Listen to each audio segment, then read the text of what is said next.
Zeus, king of the gods, lord of the sky, supreme above every divine being, spent a significant portion of his divine existence hiding affairs from his wife.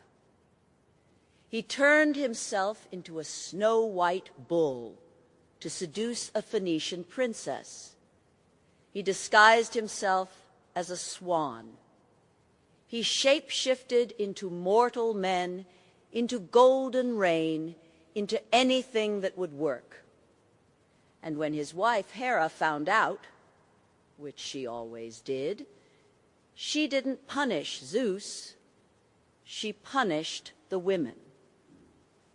This is the most powerful being in the Greek universe, and he is cheating, lying, and hiding it from the person he's supposed to love. Nobody reading this is shocked, because you know this story, not from mythology, from life.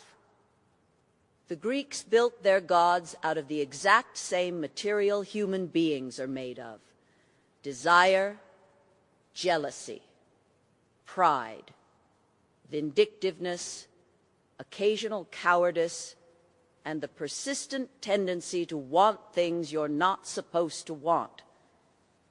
Zeus lusts, Hera rages, Poseidon schemes for more power than he was given, Ares, the god of war, turns out to be a coward in actual battle, Aphrodite, goddess of love, is faithless to her own husband.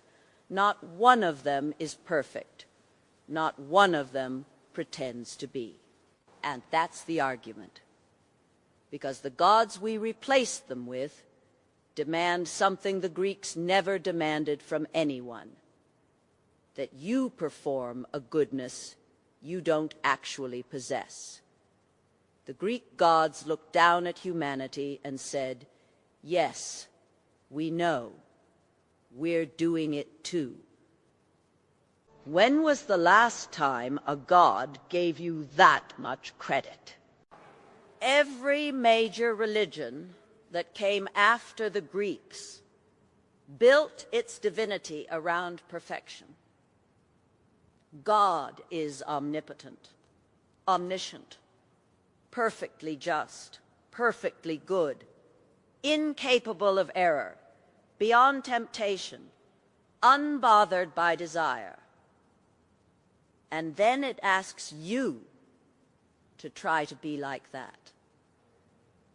The Greeks looked at the same human being, the one who cheats, envies, falls in love with the wrong person, abandons good intentions by Tuesday, and said, the gods do this too, not as a scandal, as a fact of existence. Hera is the goddess of marriage, and she is consumed by jealous rage. That's not a contradiction in Greek theology. That's the whole point. Even the guardian of the sacred institution cannot escape the thing that tears it apart. Dionysus, the wine god, didn't just represent intoxication. He represented the part of every person that needs to lose control sometimes, that wants to be swallowed by something larger, that can't be rational all the time. And Greece didn't hide him in shame. They built him festivals. The Dionysiac revels were state-sanctioned eruptions of the exact instinct every respectable society spends most of its time suppressing. Edith Hamilton, the scholar who spent her lifetime with these stories, put it plainly. Beneath the rational, sunlit beauty of the Olympians was something darker and older. And the Greeks were honest about both. Not the sunlit self you present to the world, the other one too. When did honesty about that become something to confess instead of something to build a temple to. Prometheus stole fire from the gods and gave it to humanity. Zeus chained him to a rock and had an eagle eat his liver every day. Every night it grew back. Every morning the eagle returned. He hung there for 30,000 years in some accounts, and he never broke. The Greeks didn't build their most admired figure out of invulnerability. They built him out of someone who suffered, who paid the full price of a choice, and kept being himself anyway. That's the template for heroism in Greek mythology. Not power, not perfection. The willingness to be broken, and to not let the breaking define what you become. Compare that to what we actually perform now. The self you post is curated. The version of you that shows up to dinner is managed. The feelings you're allowed to have in public are the approved ones. Ambition dressed as passion, loneliness dressed as solitude, fear dressed as being very, very busy. The Greeks called all of that what it was, the mask, the persona. And they built an entire theatrical tradition around the idea that the mask and the face beneath it were never the same. Achilles wept openly when his companion Patroclus died, not quietly, not in private, in front of his men, on his knees, for a long time. It doesn't make him less of a warrior in the story. It makes him more of a person. And the story makes him the greatest warrior who ever lived precisely because he was capable of that grief. Strength that has never been tested by vulnerability is just armor. The Greeks knew the difference. Let me say the uncomfortable thing plainly. You have wanted someone you shouldn't want. You have thought about cheating, or you have cheated, or you have been cheated on, or you will be. You have been petty in ways that surprised you. You have said you were fine when you weren't. You have performed generosity while feeling resentful inside. You have been Hera furious at someone who didn't cause your actual problem. None of this makes you a bad person. It makes you a person. The Greeks built gods who did all of it.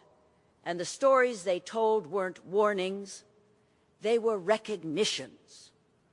Apollo, rational, beautiful, the embodiment of Greek excellence, still fell apart when Hyacinth died, still killed out of wounded pride, still made terrible decisions when he wanted something badly enough.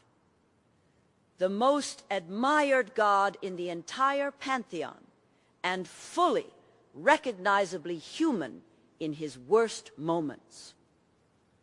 What happens when you build a religion or a culture that pretends differently? You get people who perform virtue in public and collapse in private. You get Instagram lives and 3 a.m. anxiety. You get the gap, the one every person alive knows, between what you show and what you are. The Greeks didn't have that gap because they built their entire spiritual architecture on the assumption that the gap exists and is never going away. A god who cheats is not a flawed model of divinity. He is an honest one. And the honesty is what makes the religion useful, not comfortable, not flattering, but actually, precisely useful for the life you are actually living. Here's the question the Greeks were really asking underneath all the myths. What would a life look like if you built it on what you actually are, rather than on what you think you're supposed to be? Not an excuse for anything. The Greek gods faced consequences, consistently, heavily, sometimes catastrophically. Zeus's affairs didn't happen in a vacuum. They produced storms, vendettas, lineages of suffering that rolled forward for generations. Ares's cowardice got exposed on the battlefield. Hephaestus, the lame god who made beautiful things with his hands while his wife chased beauty elsewhere, still made the things, still showed up. The Greeks were not saying, because you are flawed, nothing matters. They were saying, because you are flawed, everything you build despite it matters more. And Pandora, the woman who opened the box she was told not to open, who released every misery into the world, when the last thing flew out, it wasn't another curse. It was hope, left at the bottom, still there. That's the whole theology in one image. The world was made imperfect from the beginning, by imperfect gods, and the thing that survives inside the wreckage is the one thing no amount of pretending could manufacture. We've spent 2,000 years building religions and cultures around the performance of a goodness we don't have, around gods who don't struggle, don't doubt, don't want the wrong things, and it has produced, look around, a civilization of people who are exhausted from pretending. The Greeks tried something different. They looked at what humans actually were and said, build from here, not from the ideal, from the real. The only question left is whether you're tired enough of the performance to try.